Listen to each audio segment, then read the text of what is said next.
Hello, boys and girls. I've got another coffee chat to share with you. This time we're going to be looking at this book called Masterpiece by Scholastic. It's actually written and illustrated by 8th grade students. And these students are from Oregon, Stoller Middle School in Portland, Oregon. Meet the authors. So here they are. There's Grace, Lynn, and Catherine.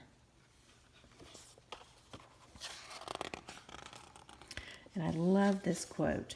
The arts are not a way to make a living. They are a very human way of making life more bearable. Practicing an art, no matter how well or badly, is a way to make your soul grow, for heaven's sakes. Sing in the shower, dance to the radio, tell stories, write a poem to a friend, even a lousy poem. Do it as well as you possibly can. You will get an enormous reward. You will have created something. I love that. All right, so I want you to remember this character as we journey through this book. It's an art museum, and here she is. And I'm going to come in closer so you can see this piece of artwork. And it should remind you of this piece. Do you see it? This is by artist Salvador Dali. Now, Salvador Dali was born in 1904 and he passed away in 1989. And the surrealist art movement explored the personal world of dreams and nightmares. One of its leaders, the Spaniard Salvador Dali, developed a unique style that left behind the laws of nature. All right, so remember that because we're going to be learning about surrealism this week. But here's the book.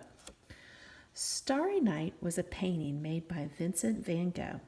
In 1889, Van Gogh placed himself in a mental asylum. Starry Night was the view that he saw from his room just before sunrise. The painting can now be seen at the Museum of Modern Art, MoMA, in New York City. Remember what I said about the girl? So each piece you're going to see in this book, she is going to be in the piece. Be sure to look for her. Bridge over a pond of water lilies was one of 250 other paintings by Claude Monet, a French impressionist. Impressionism is a style of art that focuses on everyday life instead of royalty or famous people. Edgar Degas was famous for his paintings of ballerinas. He was fascinated by their graceful movements and elegance. Many of his paintings showed a typical day for the ballerinas at their studio. Degas, a French impressionist, painted Ballet Rehearsal in 1873.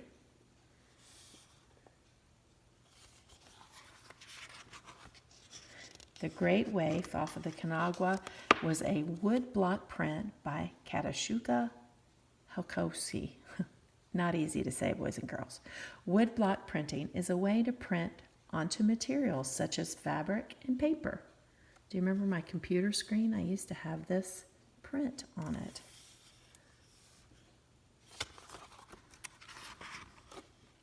The Great Wave was a part of a series of paintings called 36 Views of Mount Fuji. The painting was made during the Edo period of Japan, which was between 1603 and 1867.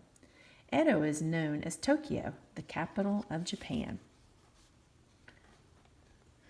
Francis Picabie's machine turn quickly was finished in 1917 and was a form of abstract art. Isn't that neat?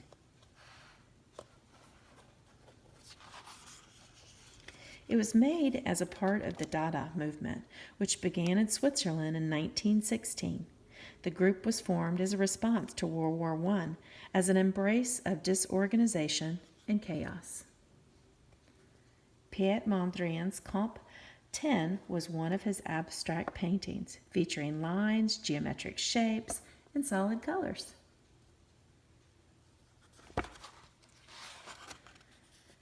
Mondrian's Grey Tree was one of his first attempts at Cubism.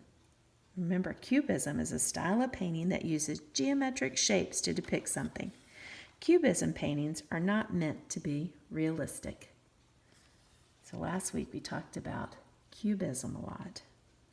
This week we're going to talk about surrealism. The Persistence of Memory was painted by Salvador Dali in 1931. It was created as a surrealist piece or a way to express the artist's own mind.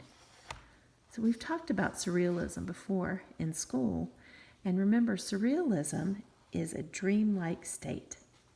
So Dali used to say that this reminded him of pieces of cheese melting, and the clocks look like they're melting. Pretty neat, huh?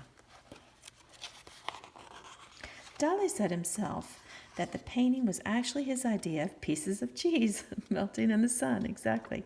Today it can be seen at the Museum of Modern Art.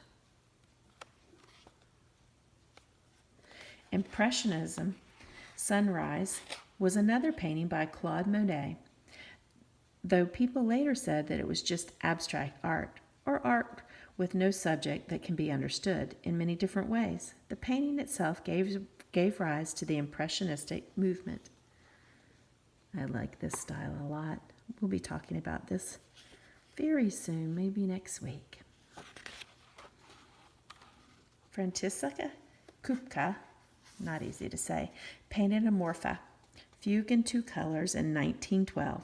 This painting is a popular example of abstract art.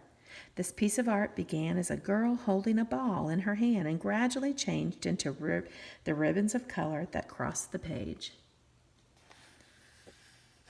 Malevich's Black Square laid the groundwork for the Suprematism movement. Suprematism was a style that used basic geometric shapes and gray tones.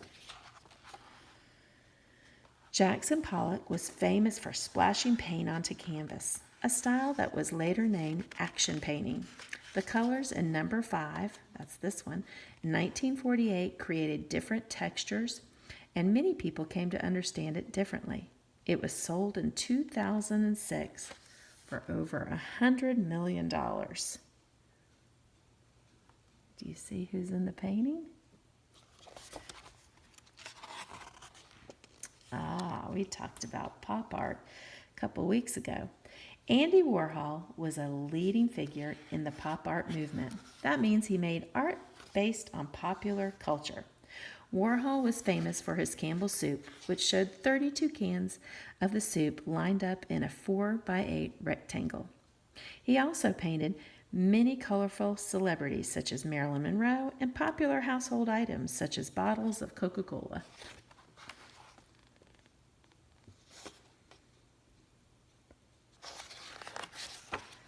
I think the artist did such a great job. And remember, these are the authors. I hope you enjoyed this coffee chat with Miss Clegg.